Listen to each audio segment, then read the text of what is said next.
Good evening, and welcome to Conversations with the Candidates on Houston Media Source TV. I'm Amy Carl with the League of Women Voters of the Houston area. On this broadcast, we have Chris Brown and Orlando Sanchez, candidates for Houston Controller. We're going to be asking them some questions to learn a little bit about them and their positions on the issues affecting our city. Chris and Orlando, welcome to Conversations with the Candidates with the League of Women Voters of the Houston area. Chris, if you don't mind, may we start with you? Sure. All right. First and foremost, please tell us a little bit about who you are and why you're running for controller. Great. Well, Amy, thank you for allowing me to be here, and thanks to the League of Women Voters. My name is Chris Brown. I'm elected city controller. I'm a fourth-generation Houstonian. I have a wife, 2 children, and have grown up here all my life in Houston, care very deeply about this city. I think it's important that we continue to educate voters a little bit about what the controller does. As the city controller over the past 4 years, I have managed a $13 billion debt portfolio, overseen a $5 billion investment portfolio. We do the annual audits for the city of Houston. We do performance and financial audits that help save taxpayers money. And finally, I think the reason that a lot of people like us is that we make payments on behalf of the city. So really a financial position. I've grown up in and around finance. My previous career before entering the city was in investment banking. I have a finance degree from the TCU and an MBA from University of Houston. And so I have the experience, both public and private sector, to continue to manage the city's finances. So that's a little bit about me. I know we're going to get into a lot more discussion about the controller's race, but happy to be here this evening. Thank you, Chris. Mr. Sanchez? Thank you, Amy, for taking time to host the event, and thanks to the League again for doing a wonderful job and letting the candidates speak to the community. Orlando Sanchez, a longtime public servant in the city of Houston. I am an immigrant, immigrated to Houston in 1962 when my father was hired as the first Spanish voice in Major League Baseball in 1962. The Houston did not have a professional sports team. So former Harris County Judge and Mayor Roy Hoffines had petitioned Major League Baseball, and Houston was awarded a franchise. So in 1962, the Colt 45s came to Houston. My father was hired, and the rest is history. We had emigrated from Cuba after the Communist Revolution to Caracas, Venezuela. And we were able to secure a visa to come to the States, and then, of course, we obtained our residency. After serving in the United States Air Force, I became a naturalized U.S. citizen. I'm a graduate of the University of Houston. I've served in the Texas Air National Guard in the 147th Fighter Interceptor Group.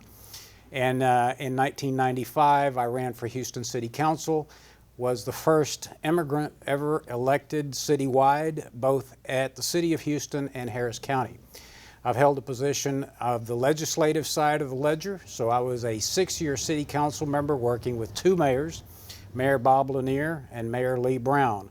In 2001, I noticed that the city was on what I call the precipice of a potential financial crisis.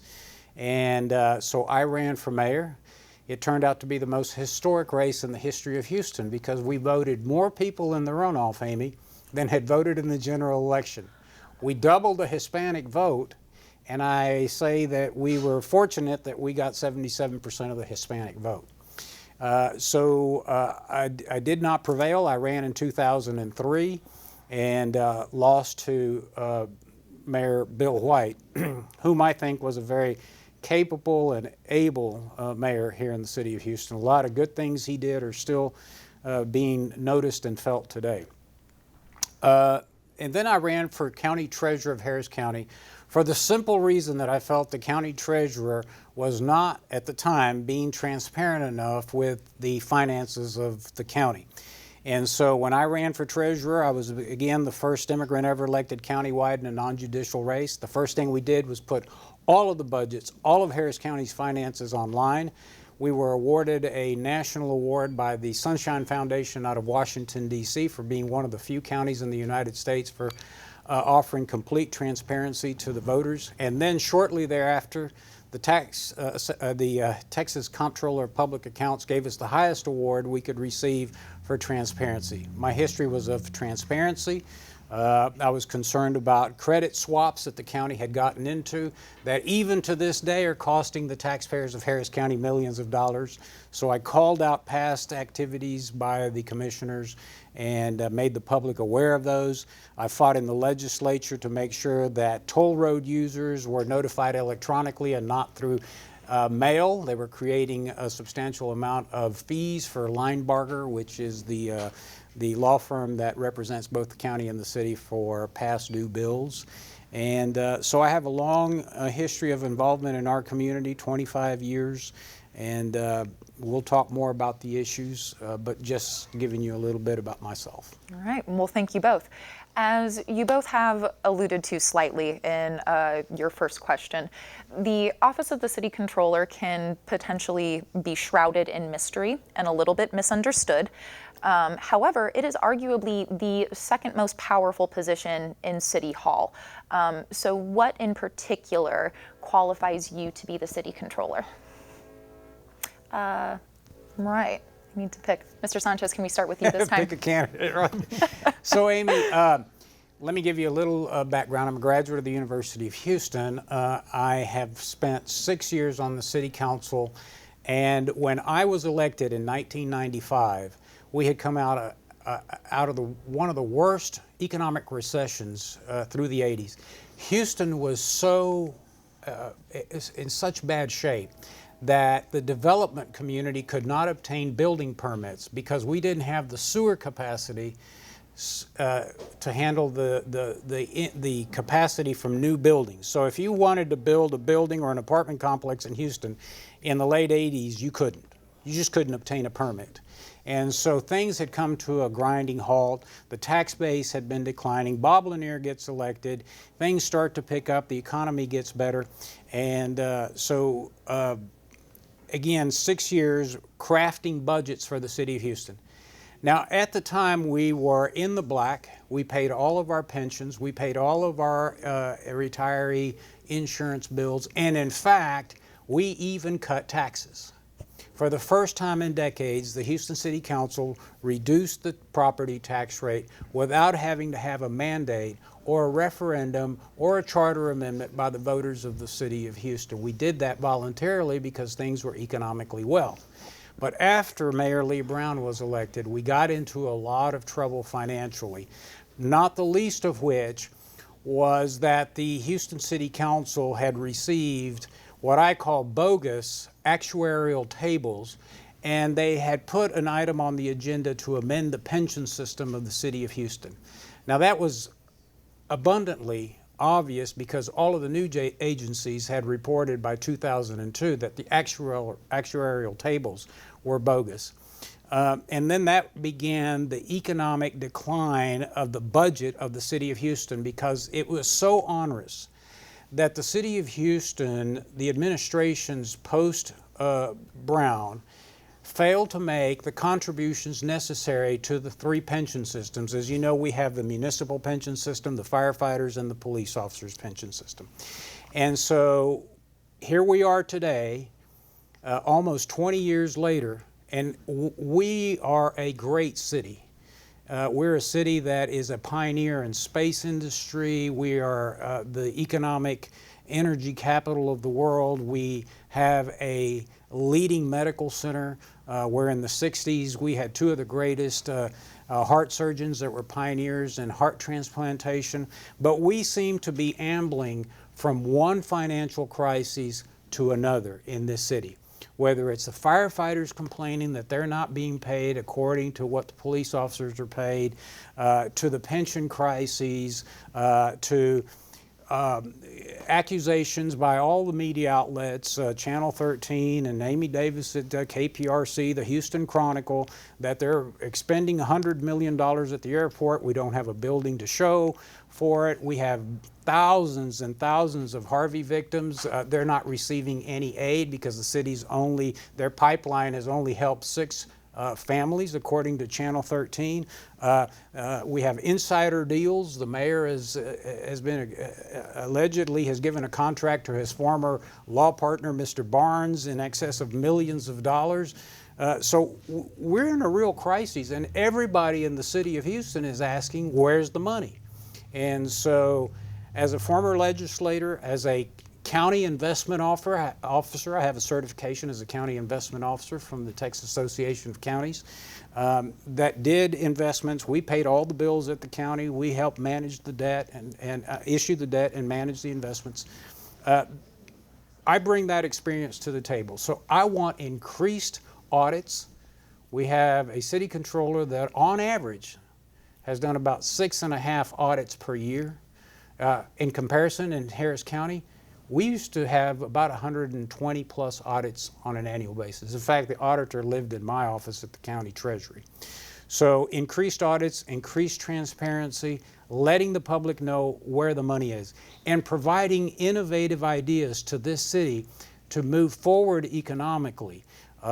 We have to get out of this defined contribution system, defined benefit system that we have, and look at potentially a defined contribution. Here's the question I want people to answer. How can two co-located governments, the City of Houston and Harris County, one's in the black, doing economically well, and one is constantly broke?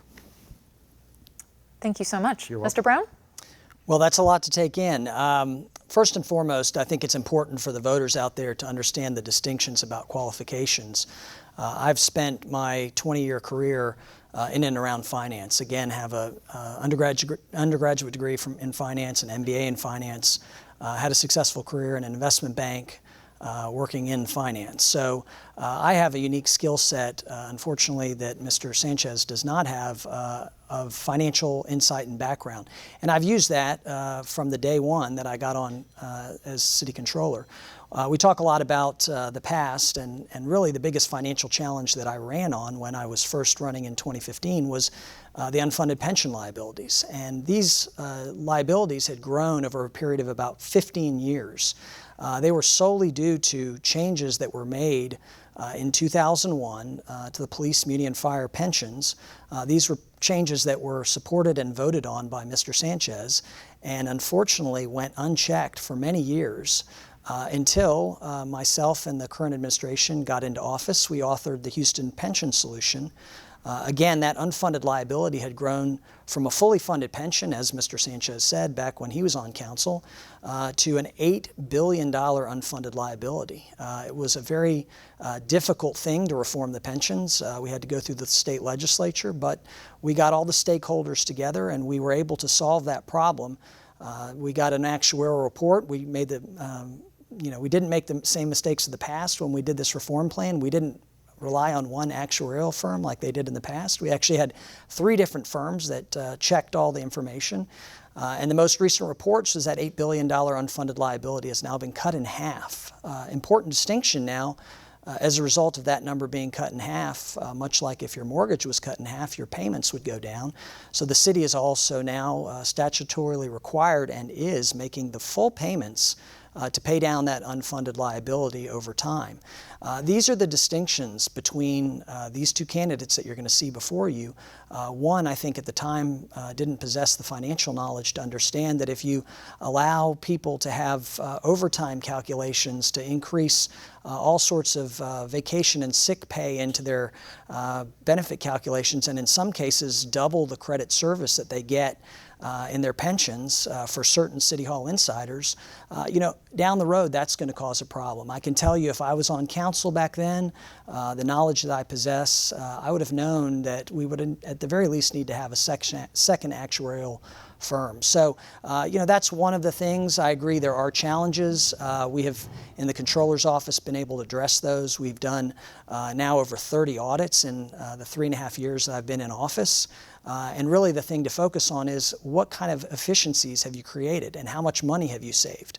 I know Mr. Sanchez said that he was actually involved with the auditor, but actually that's a separate department in the county. So he didn't have any direct oversight over audits. We do, and we have been able to generate almost $10 million in savings for the taxpayers through the various audits that we've done. So, the thing that you have to look at as the controller is if you do a number of audits and don't save any money or don't create any efficiencies, then you're not really actually saving the taxpayer money. So we've also continued in an important distinction. This is, again, something lack of financial knowledge. The county's had a huge opportunity to refinance their debt. I was the deputy controller before I was the controller. My investment banking background and also my knowledge of financial markets told me there'd be a huge opportunity to take advantage of refinancings at the City of Houston. As deputy controller, we were able to save over $600 million, and now as controller, in my 3.5 years, we've saved an additional $350 million. The county has not partaken in any of that and did not while Mr. Sanchez was on as county treasurer. So a huge opportunity missed for the county in saving money in debt service payments, and that money is saved in the general fund, so we can use that to fund sidewalks, we can use that street repairs, we can use that to hire more police, all the things that we vitally need in the City of Houston. Thank you very much. May we continue with you?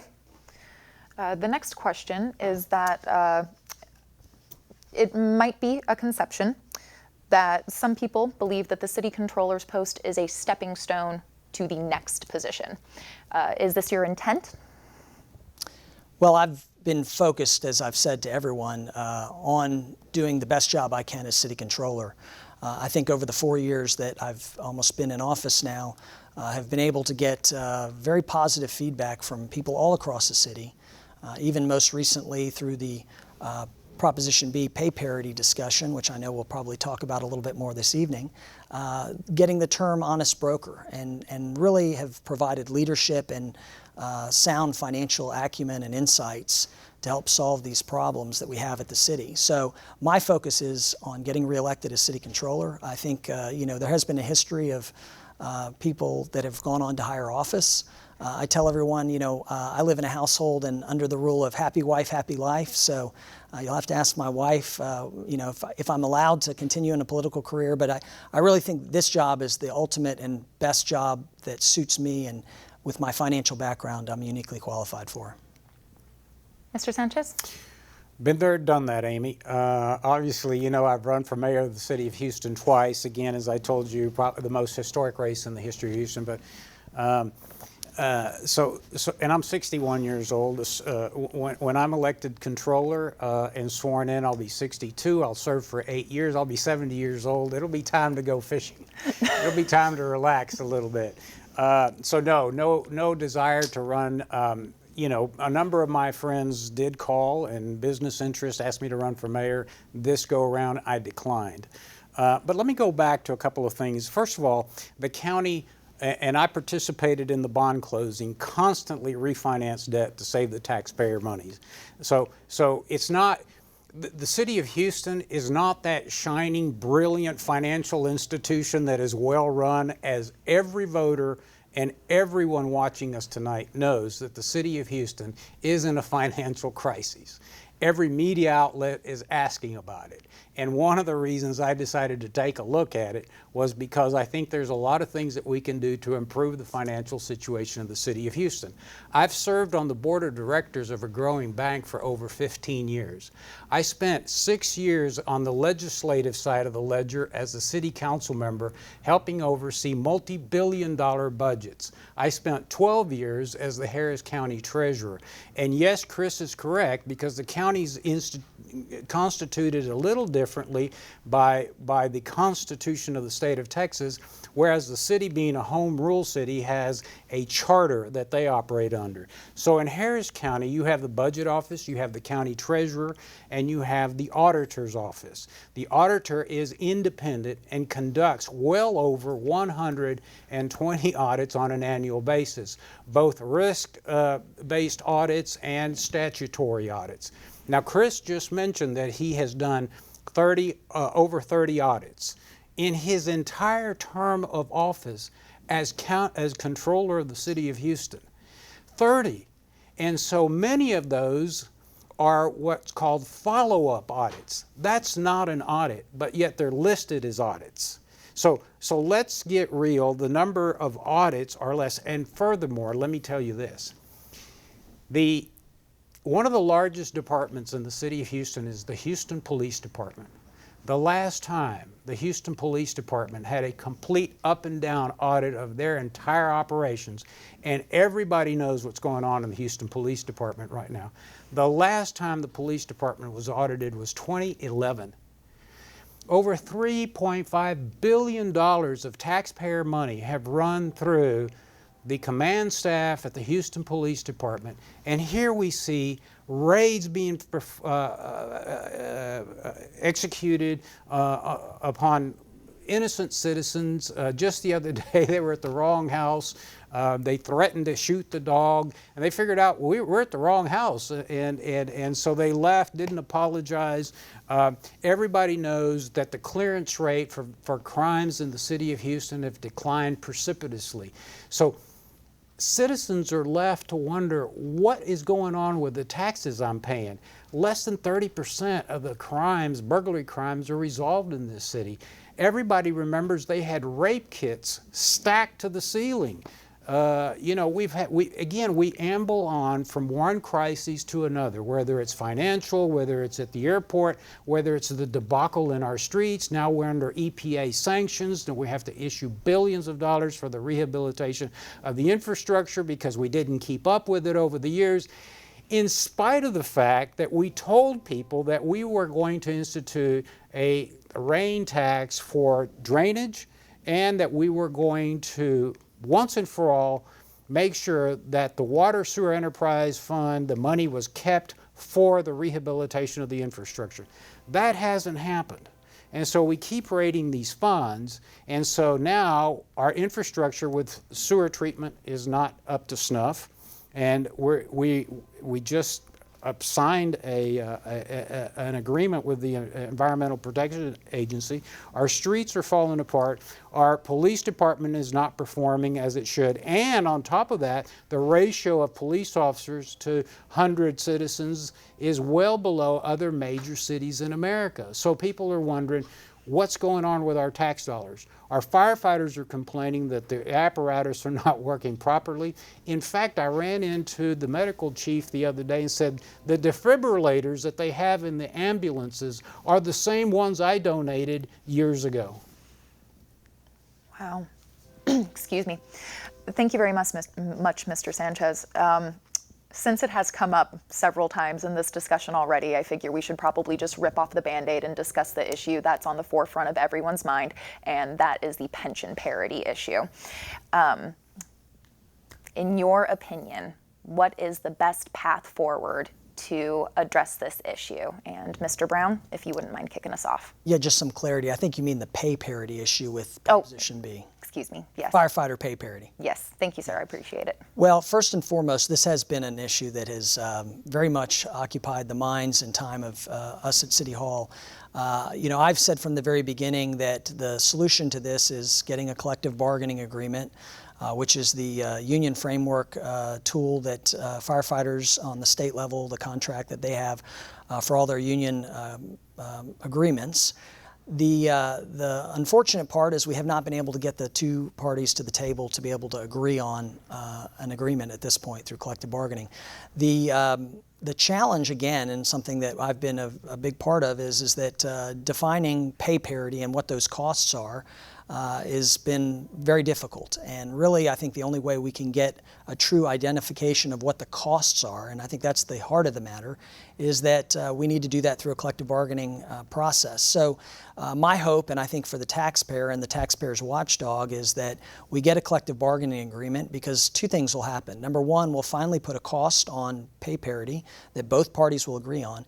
And number two, those agreements are multi-year deals. So instead of having to pay $100 million in one fiscal year, we can spread that over time in 4, maybe 5-year increments.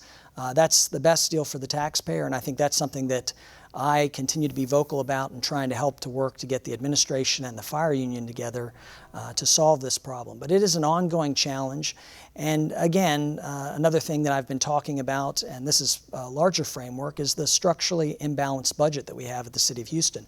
Mr. Sanchez alluded to problems that we have at City Hall and funding issues, and a lot of that is at the budgetary level and being able to every year not spend more money than we take in revenue.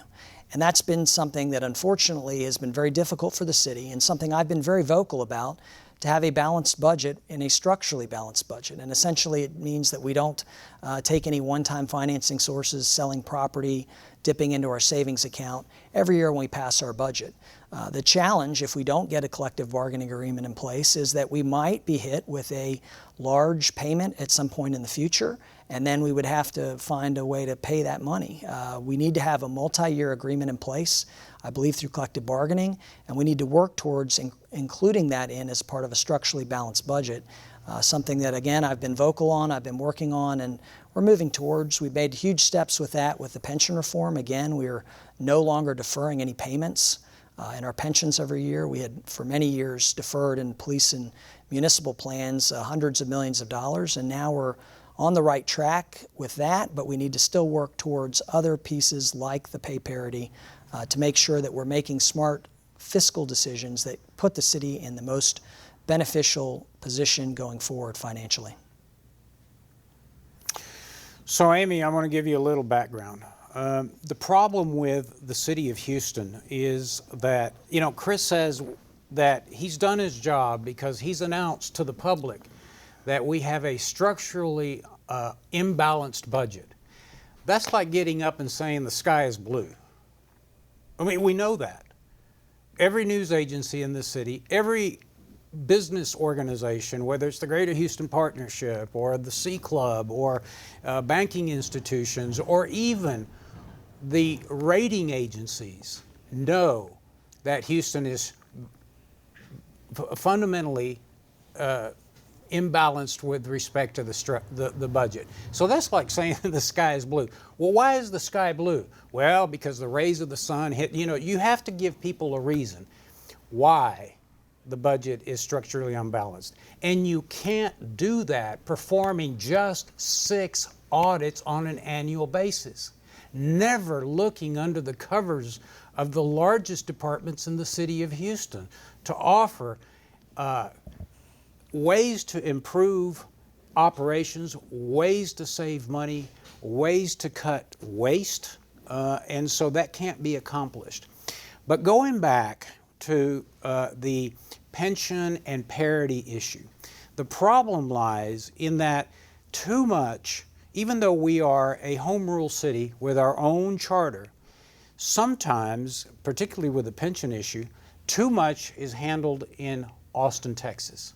So with respect to the pensions, we don't have a lot of sovereignty with respect to the pensions because Austin tells us a lot of what we need to be doing.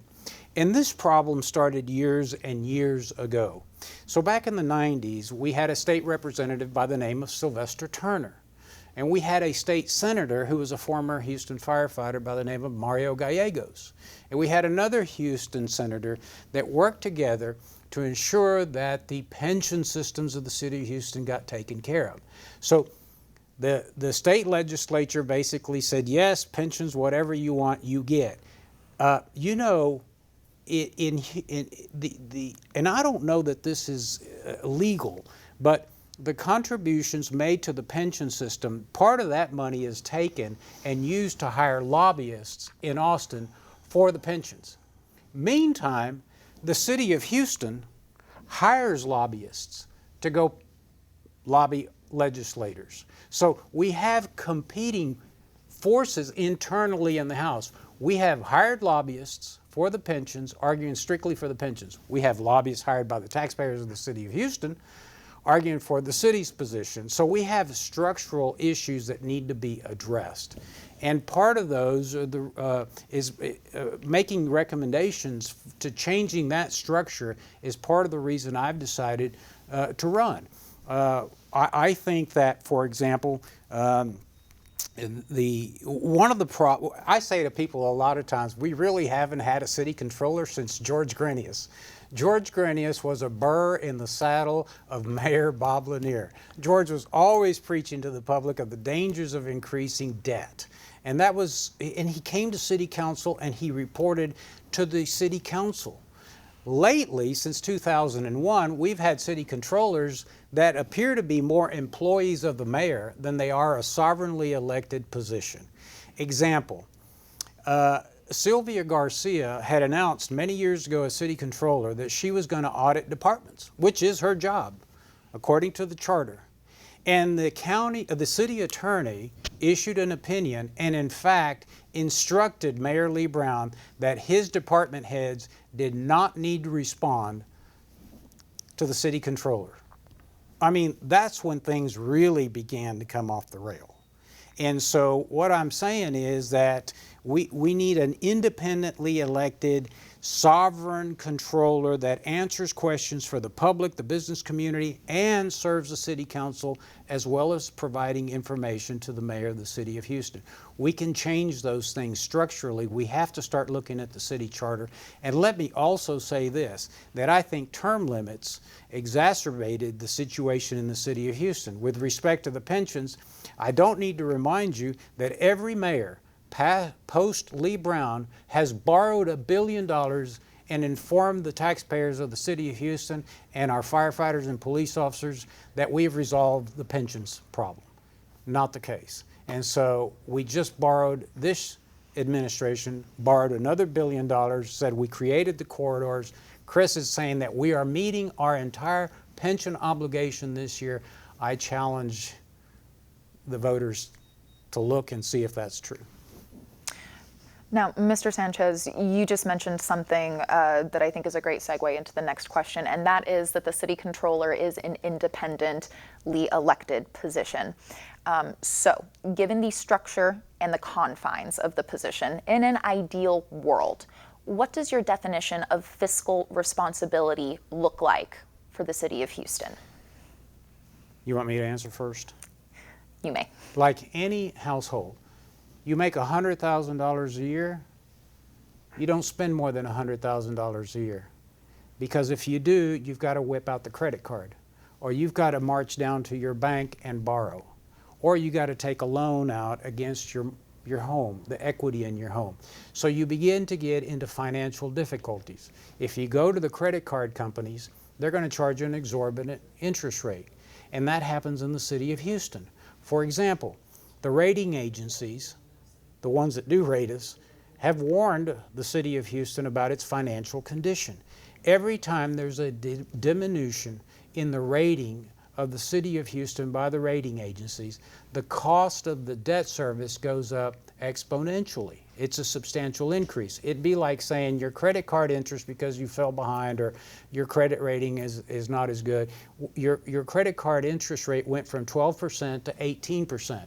That's a substantial increase. And so structurally, I think there are things we can do to improve the operations. It has to begin with audits. It has to begin with audits, and it has to begin with transparent audits. In other words, when the audits are completed, you don't get permission from the mayor and his department heads before you put the audits up online so the public can see. So all of the city budgets will go online. They're going to be searchable. They're going to be able to be downloaded so that those in the business community and those that are interested can put them on Excel spreadsheets, and they can actually play with the city numbers. You can't do that today. And so I think there are a lot of things that we can do, but it all begins with the number of audits that we conduct. And so when I am the city controller, we will exponentially increase the number of audits. We'll look at the largest departments in the city of Houston, and then we will make recommendations to the mayor and to the city council on how to institute efficiencies which will save the taxpayers dollars. Mr. Brown? Yeah. Well, I appreciate the opportunity to answer that question. First and foremost, when we talk about financial challenges at the City of Houston, I can only reiterate the biggest fiscal challenge that we were able to solve recently, which is the Houston pension problem. Again, this is a problem that had been percolating for 15 years. Mr. Sanchez was on council. He voted to make these changes. He even chaired the legislative committee that passed the legislation into Austin to help change these things. What was the effect of that? That was probably the most dire fiscal decision that was ever made in the history of Houston. Because again, we had a fully funded pension, all three plans. But by the time Bill White took office as mayor, we were already $2.5 billion in the hole. So that decision that Mr. Sanchez, in part, contributed to, in a mere 3 years after he left office, put the city on a downward spiral. Again, $8 billion when I took office. So when we talk about the city being in serious financial condition, I think it's something that we have to look at some of the root causes, and these are things that were done years ago. Again, as your controller, on day one, started addressing this, sat down with the mayor at the first meeting and said, my number one priority is reforming the pensions, and was a champion for that. We were able to make that change, and we were able to resolve, in part, the problem where we're actually fully paying all those pensions. By state law, we're required to make the full contribution. So it does seem like Mr. Sanchez and a lot of things he's talking about are more duties of the mayor. I would say that he needs to look closer at what the actual responsibilities and duties of the controller are. But I will say being an independent controller is something that I've prided myself in. I've been able to do many audits. We've been very aggressive in our audits. We are, again, have generated almost $10 million in savings. He mentioned Mr. Sylvia Garcia. Ms. Garcia didn't have the full audit authority by law. In fact, Denise Parker, when she was controller, did a charter amendment which granted the city auditor the power to do performance and financial audits of departments. Prior to that, there were only petty cash audits. And guess what? They did a lot of petty cash audits because they're small audits. We've gravitated towards larger audits and ones that actually have an impact, save money. We were recently audited the fire department, the Life Safety Bureau. We found that they were not only charging an exorbitant amount of overtime, but they were not inspecting a lot of these high-rise buildings. This was around the time that the London Grenfell Tower fire happened, and it was a very timely audit. We were able to identify that we not only saved money, but as a result, the fire department restructured that department. They're much more efficient today, and people across the city are a lot safer. We also had a vendor that was overcharging us at the city, and not only did we do an exhaustive audit that found that they had overcharged us for millions of dollars, we actually took action and went after them in court. And we did that to send a message that the controller is a watchdog, it's an independent overseer of taxpayer funds, and will continue to be aggressive about finding and getting money for the taxpayers through the audit process. Thank you. Mr. Brown, as we've discussed before, the city controller is an independent position, and one of the powers that you have is to certify funds. How do you see that impacting your ability to prioritize the city's budget? Well, first and foremost, I think it's important for viewers to understand that the mayor's administration proposes the budget. Council votes to adopt and approve that budget and makes changes through the committee process. And once that adopted budget is essentially voted on, we, as the controller, monitor the spending of all those funds. So we do certify the availability of funds. We make sure that when a contract comes through, there's actually money set aside to be able to pass that. But we do much more than that. We look at each individual contract. We make sure that there are the proper procedures in place and make sure that all the documentation is there. And obviously the money and certification is a piece of it. We also, and have done, which is pretty uncharacteristic, I think, of previous controllers, we've held up quite a few items. First and foremost, my first week on the job, I had a theme of hit the ground running. We held up over $1.5 billion in the Houston Airport System contracts. That was the international redevelopment program, and we had felt that those funds weren't being properly spent and that taxpayers could get a better value. So as the independent city controller and being an assertive watchdog over taxpayer finances, I basically refused to certify those funds and told the mayor I think we need to relook and rebid the process. We did that, and as a result, we've been able to save several $100 million in the retooling and rebidding of that project. So I think that's one example of being independent. Again, when we had Hurricane Harvey, there was a question about taxes and how much we could increase the taxes around the disaster. The mayor's administration has the ability to increase based on an emergency disaster declaration, but there was some discussion about calculation, and again, having the experience and knowledge, I was in tune with what potentially was a misleading calculation, and I stood up for the taxpayers, and I blocked that, and as a result, we got a tax reduction for all those people that have been affected by Harvey. Had I not been independent, would have just let that item go by, and people would have had an unnecessary tax increase after suffering a lot of damage and financial hardships after Harvey. So have been and will continue to be an independent voice for the taxpayer. Thank you. Mr. Sanchez?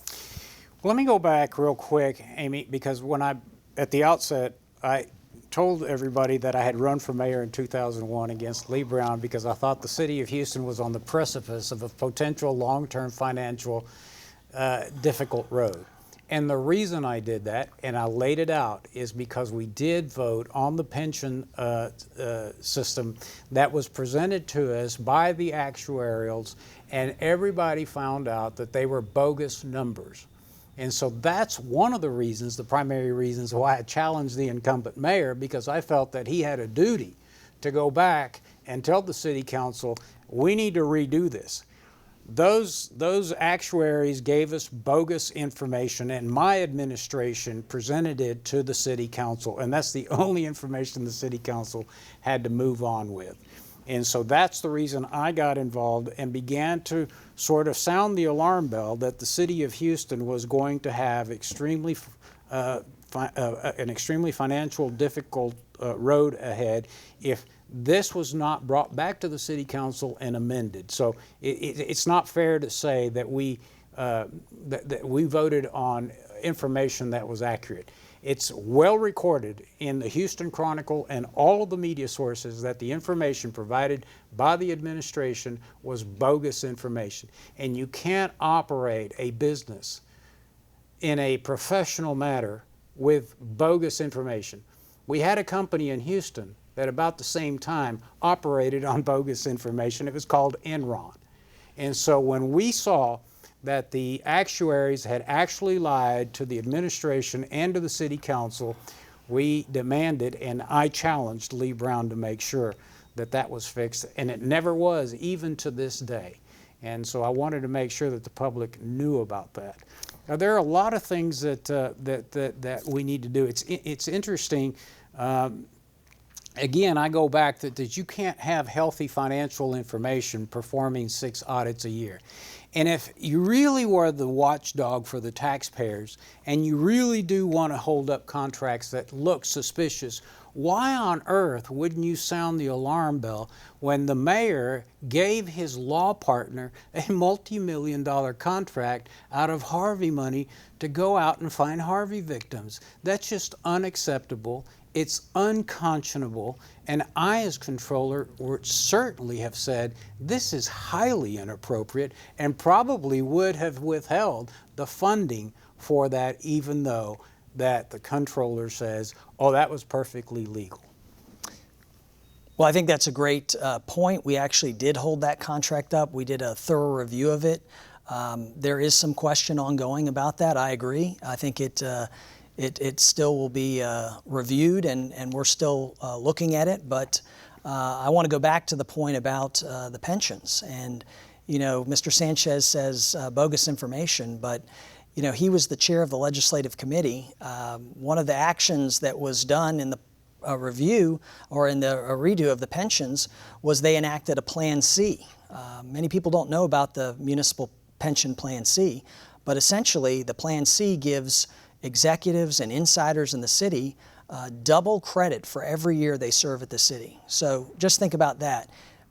Bogus information may be one thing. I would argue that there's a lot of things that are presented to us as city controller and to my office, and it's my duty as the watchdog to ferret out bogus information and make sure I make decisions that are based in the taxpayer's best interest. But I don't think that you can deny that if you're passing a bill in the state legislature that gives members of the executive branch and members of the administration double credit. So basically every year they work, instead of getting 3% of their salary for life, they're getting 6%. I mean, that's pretty blatant. And again, that's not something I think is in the city's best interest. It's something, unfortunately, that was done years ago, and we've now worked to unwind some of these things. But you've got to be able to, as the city controller, have the financial knowledge and acumen to be able to make decisions, financial decisions, in the best interests of the city, the citizens of Houston.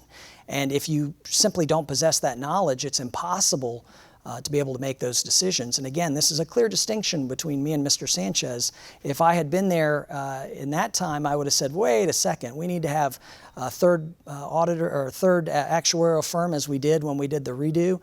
The first time the pension numbers were presented to me in the reform, I had questions, and I said, I don't think these numbers are right. So the administration ended up hiring additional actuarial firms. So if we had just gone and done what Mr. Sanchez has done, the reforms probably wouldn't have been as effective as they are today. So I think it's vitally important that you have a person that is a financial expert, that has the knowledge not only of the office and how it works, but also the knowledge to be able to make key decisions about finances, because these things are going to affect the members of the city of Houston for years to come. So we need to be making smart financial decisions. So that, I think, is an important distinction that we need to make between these two men sitting here tonight. Gentlemen, thank you both so much for your thoughtful answers to that question. And now for the question that's going to suck the air out of the room. What are your plans for how to equitably and efficiently manage the use of the Harvey recovery funds? Mr. Sanchez, may we start with you? Well, number one, I would have called out to the public, and everybody knows the bogus corruption that's going on, where a mayor gives his former law partner a multi-million-dollar contract. Now, Chris says, well, we're looking into it. No, he had the opportunity to put a stop to that and passed on it. And so the question is, and it goes back to your original question, that there are a lot of people use the position of city controller as a stepping stone for the next logical position, which is going to be mayor. And so some candidates and some controllers don't want to upset the existing mayor for fear that they may not receive their approbation in the future, and so they go into what's called a go along to get along sort of policy. And that's the corruption that you see at City Hall. It has infected City Hall, and we need to clean that up. So transparency and sunshine is a great disinfectant for the public to see what's going on at City Hall. And that's what I intend to do. Increase exponentially the number of audits so that we all know what's going on in the departments. You can't have a major department not being audited for nearly a decade. That is unacceptable in the private sector, and it certainly should be unacceptable with tax dollars at City Hall. Complete transparency, where you have all of the financial information for everyone to see, including unions, including the administration, including the private sector. And offer up structural changes to the charter to improve operations at City Hall. Our charter from the 1800s worked well back then, but it's 2020 that we're coming up on, and so there ought to be some changes. We ought to go back and look at term limits, because when we instituted term limits, all the mayors had to do was kick the can down the road far enough to get reelected. In that epoch, we had 3 2-year terms, so all a mayor had to do was survive 6 years. Now it's 2 4-year terms, and all they have to do is survive the 8 years or those 2 terms. So everybody borrows $1 billion, and they announce that we have fixed the finances of the city of Houston. Every mayor since Lee Brown who gave us the bogus information on the actuarial tables has told us we've got the pensions under control. It didn't happen in 2001, 2002, and fast forward almost 15, 20 years later, and we're still in the same boat that we're in. We amble from one financial crisis to another, and we've got to put a stop to that, but you can't put a stop to that until you clean up City Hall. Thank you. Mr. Brown, how would you handle the distribution of Harvey funds? Well, first and foremost, when the storm hit, we knew that there was going to be a lot of money coming through the city of Houston. We needed some additional resources, and we do have tight budgets, so we stood up the Harvey Recovery Oversight Committee, which is essentially a volunteer-based group of experts in auditing and finance that help us to review all these different contracts. They've already identified certain areas of risk, and we're working with the departments to be able to better utilize the funding and make sure we have proper oversight over all the different buckets of funding. The real frustration, I think, has been with the federal level. Money has been coming way too slow. I know my office, as far as for home redevelopments, we've only received maybe 12 requests for payments. So it's been 2 years and only 12 or so people have been paid. So that's far too slow. We need to work to try and figure out where the logjam is at the federal level. I sit on the board of the National League of Cities and chair their Finance and Government Committee. I went actually to D.C. and met with representatives in the United States Senate and Congress, urging them to lift a simple threshold in the Office of Management and Budget that restricts any kind of funds over $1 million to a secondary review. And that's really where the logjam is on a lot of these projects. So by simply raising that threshold, it would allow for dozens of additional projects and money to flow down to the city of Houston faster. But we need to continue to put pressure, and the Comptroller's Office has done that at all levels of government, to make sure we're spending this money in the most efficient manner. And again, the Harvey Recovery Oversight Committee that has experts in finance and audit and accounting, they're all helping us to oversee all these payments to make sure the biggest issue is that this money isn't misappropriated. Thank you. That was my last question for you both. Finally, I would just like to provide you each a minute to tell the audience why they should elect you, the City of Houston's Comptroller. Mr. Sanchez? Well, I offer the taxpayers of the City of Houston complete transparency, as I have my entire political career, whether it was on the Houston City Council or as County Treasurer. My vast experience in the financial institutions, having been on the board of directors of a bank here for many, many years. I am the treasurer of the University of Houston Foundation Board, and I am known as a fiscal hawk. I helped the City Council many years ago cut property taxes for the first time in many years. At the county, as I told you at the outset, we won national and state transparency awards for revealing information to the public. You can't get financial information from City Hall because they are hiding a lot of the corruption that's going on at City Hall, and City Hall needs to be scrubbed. Sunshine is a great disinfectant. So what I offer people is the ability to go look at all the financial operations. You have to ask, why does the General Land Office have a pipeline of 15,000 area residents that have been helped by Harvey, and the City of Houston has less than 6? Thank you. Mr. Brown? Well, thank you, Amy. It's been a pleasure to be here tonight. I think, the thing to look at is, as we have these discussions, and I'm sure this will be the first of many, hear what ideas and what actual candidates have done and a record to run on. And I think if you ask anybody in my almost 4 years as city controller, unanimously they've said I've done a good job, I've been vocal, I've been a watchdog, I have looked and ferreted out fraud, waste, and abuse, again with the airport contracts, and continuing to be the taxpayer's watchdog. Mr. Sanchez tonight has offered a lot of criticisms. I don't know that I heard a single positive thing or constructive thing, but there's a lot of work still left to do, and primarily we need to continue to work towards a structurally balanced budget. We didn't get to talk about the second big piece of the pension reform, which is the healthcare portion, the other post-employment benefits. That's an unfunded liability that also is continuing to grow. I'm offering leadership and have sounded the alarm and working towards a solution for that. I'll continue to be vocal, and I'll continue to be the taxpayer's watchdog. Thank you. Thank you both for coming out tonight and allowing us to ask you some questions, but in particular, thank you very much for informing the voters about yourselves and your positions. Now, every year, the League of Women Voters of the Houston area publishes its Voters Guide.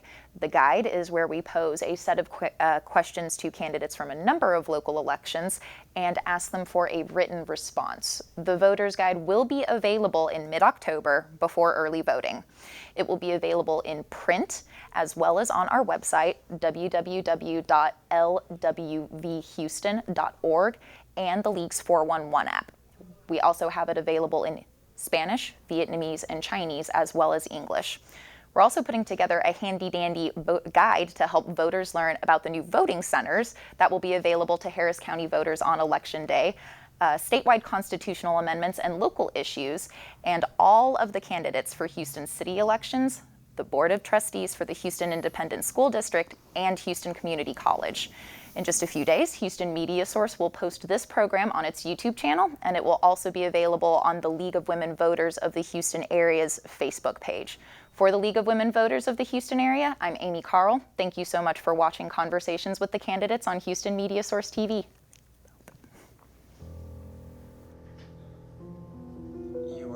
Y'all are clear and your mics are muted, and you can take your mics off. Thank you so much.